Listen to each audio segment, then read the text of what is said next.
समाज सिबियारि मनरन्जन ब्रह्मनि बाख्नायजाथाव खामानि दैबानानि जाहोनाव हा गिसिखानानै जेंनायाव गोग्लैनाय गामिफोरखौ मदद होदों मनरन्जन ब्रह्मआ। क'क्राझार जिल्ला दतमा ब्लकनि सिङाव थानाय जाफुंसार फालांगिरि एबा समाज सिबियारि मनरन्जन ब्रह्मआ गंगार जावख्लं गामिजों लोगोसे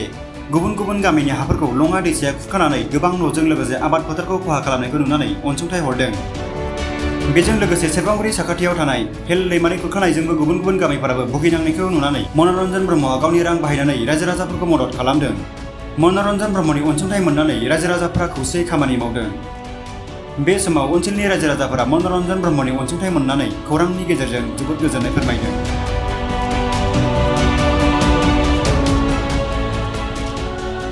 जासिबाय दा जोङो बेवहाय दिनै मानो ज' जाफैदों बे जाहैबाय जोंनि बे सेरफांगुरि खाथिनि नाराबारि होननाय मोनसे जायगायाव जोंहा हेल दैमाया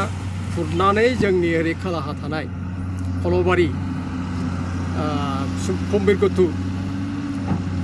आमलाइगुरि अक्षयगुरि गसाइसिना गोजोनस्रि आरो ओरै दं जोंहा बुरिमुख शेखारबिल दुम्ब्रुगुरि एलेंमारि भुटियापारा जोंहाय उमानगर बिसिम बे दैया पाब्लिकनि थाखाय गोबांथार खहा खालामो। बिनि थाखाय जों दिनैहाय बे ओनसोलनि जानानै एबा जोंनि बे आमलाइगुरि फ्ल' इरिगेसननि आङो कमिटिनि आफादगिरि जानानै दिनैहाय बेखौ आं खोब रायजो राजाफोरखौ लानानै दिनैहाय जोङो बे जायगायावहाय जोङो स्थायि माबा मोनसे बान्दो खालामनानै लानो हायो नामा बेखौ जों साननानै दिनै जोङो मनरन्जन ब्रह्म सारनि जिहेथु माने जोंनि खावलायनायखौ बिथाङा दिनै गनायनानै रायजो राजाफोरनि बुंनाय बाथ्राफोरखौ दिनै बिथाङा खोनासंनानै दिनैहाय बे जोंनि बे JCB मेसिनखौ सफैनानै जोंनि बे हेल दैमाया बायफ्लंनानै थांदोंमोन बे थांनाय जिहेथु बान्दो बेखौ दिनैहाय माने मुजुगुरै खोफिननायनि मोनसे आरम्भ खालामबाय। दिनैनिफ्राय जागायजेनबाय बिथाङा दिनैहाय मनरन्जन ब्रह्मआ जोंनि थाखाय जोंनि पाब्लिकफोरखौ गोबांथार जों मदद हरबाय। बिनि थाखाय जोङो रोजा रोजा जों बे ओनसोलनि जानानै साबायखर बावनो नागिरो एबा साबायखर बावहरबाय। बिनि थाखाय जोङो बिथांखौ अरायबो जोङो जोंनि बे ओनसोलनि रायजो राजाफ्रा मोजां मोननाय सिबिनाया थाबाय थागोन। बिनि थाखाय जोङो दिनैहाय रायजो राजाफ्रा खोब गोजोननाय मोनदों आरो बिथांनि खामानिखौ जोंखौ जि दिनै मदद होदों बे मदद होनाया आरो बे इयुननि थाखाय जोंनि गोसोआव थाबाय थागोन। जाहाथे बे जोंनि रायजो राजानि रायजो जानाय हा हु खुरखानाय बारि बागान गासैबो खुरखालांजोबनाय बेफोर नस्थ' खालामनाय गासैबो सा सम्पतिफोरखौ दिनैहाय बिथाङा गावनि अनसुंथाइ हरनानै जोंनि बे दिनैनि बायफ्लंना थांनाय बान्दोखौ दिनैहाय हेल दैमानिफ्राय प्रटेक्सन बा हेल दैमानि बायफ्लंना थांनाय दैखौ प्रटेक्सन होनायनि थाखाय बियो दिनैहाय आग बारायबोबाय। बिनि थाखाय जोंहा रायजो राजाफ्रा गोबां गोजोननाय थाबाय आरो बिथांखौ जों जेब्लायबो बावनो हानाय नङा बिथांनि बे दिनैहाय जोंनि रायजो राजाखौ उपकार खालामफैनायनि थाखाय। আজি আমাৰ হেল নদীৰ পানী বাৰিষা কালত বহুত বানপানী হয় আৰু গৰাখহনীয়া হোৱাৰ ফলত আমাৰ ফালে নদীটো গৈছে আৰু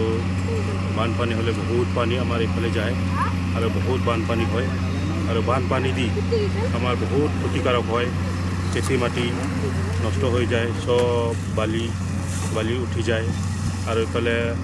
ধানো নষ্ট হৈ যায়। সেইকাৰণে আমি চৰকাৰৰ ওচৰত দৰখাস্ত দিছিলোঁ কিন্তু চৰকাৰে গুৰুত্ব দিয়া নাই। সেইকাৰণে আমি লোকেল হিচাপত এটা ফাৰ্ষ্ট ক্লাছ কণ্ট্ৰেক্টৰ শ্ৰীযুত মনোৰঞ্জন বৰ্মক আমি অনুৰোধ কৰিছোঁ আৰু অনুৰোধ মৰ্মে আমাৰ অনুৰোধ ৰক্ষা কৰিছে আৰু মানি লৈছে আৰু অতি সোনকালে মনোৰঞ্জন বৰ্মক একশ্যন লৈ প্ৰটেক্ট কৰাৰ কাৰণে ব্যৱস্থা কৰিছে আৰু তাৰ জৰিয়তে ৰাজ্যবিলাক বহুত এতিয়া ৰক্ষা পাব আৰু সুৰক্ষা পাব আৰু বানপানী কবলৰ পৰা আমি বাচিব মানে এটা ৰাস্তা দেখুৱাই দিছে মনোৰঞ্জন বৰ্মক। আৰু মনোৰঞ্জন বৰ্মক আমি বহুত বিশ্বাস কৰোঁ। ৰাজ্যৰ যিকোনো সমস্যা হ'লে মনোৰঞ্জন বৰ্মক অতি সোনকালে আহি সমস্যাবিলাক সমাধান কৰাৰ কাৰণে समस्याया बेनो गिबियाव आङो जोंनि गामिखौ आङो सिनायथि होग्रोसै। जोंनि गामिया दतमा ब्लकनि सिङाव थानाय गंगार जावख्लं होनो। बे गामिया गोदोनिफ्रायनो लङा दैसाजों गोबां जेंनाजों भुगिबोनांनो गोनां जादों। बे लङा दैसाजों जोंनि बे गामियाव रायजो जानाय गोबां न'खरफोरा दिनैसिम हा हु खुरखालांजाबाय आरो गोबां न'खरफोरा बिदिनो हा खुखा जानानै गामियाव न' लुथावथाव हा गैयिनि थाखाय गुबुन गुबुन गामियाव खारलांनानै दिनै गामियाव माने न'खरनि जे संख्या बेयो खमायलांबाय आरो रायजो जानायाव थोजासे हा हु थानांगौमोन दा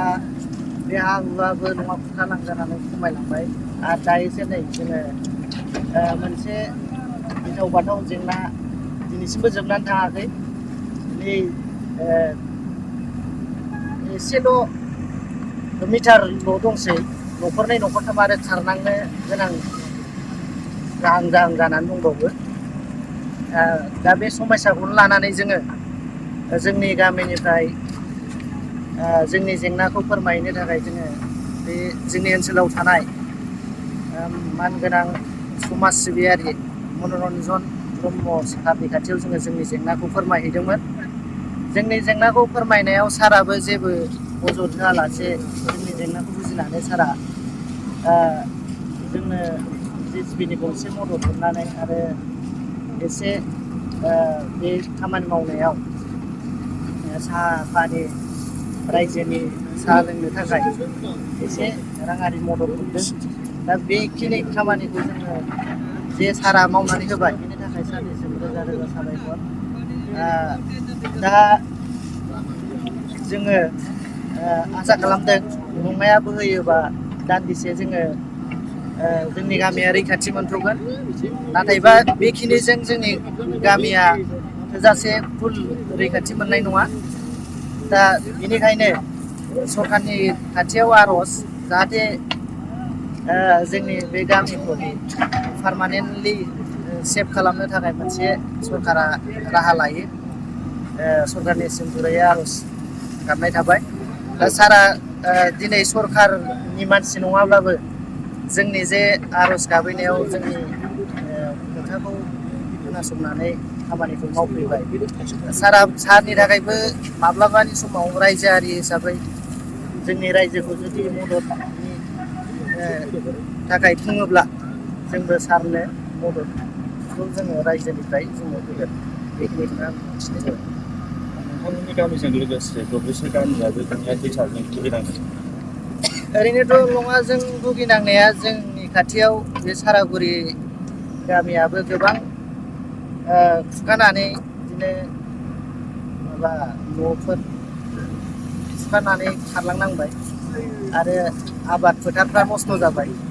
आरो ओरैहाय बगमा गामि बेखिनि गामिया लङाजों एकदम गोबां एफेक्ट जाबाय आरो ओरै सिगाङाव नायोबा सिगाङावबो वेस्ट खालायगाव दङ बिथांमोनहाबो गोबां जेंनाजों भुगिनांबाय बे लङा दैसाजों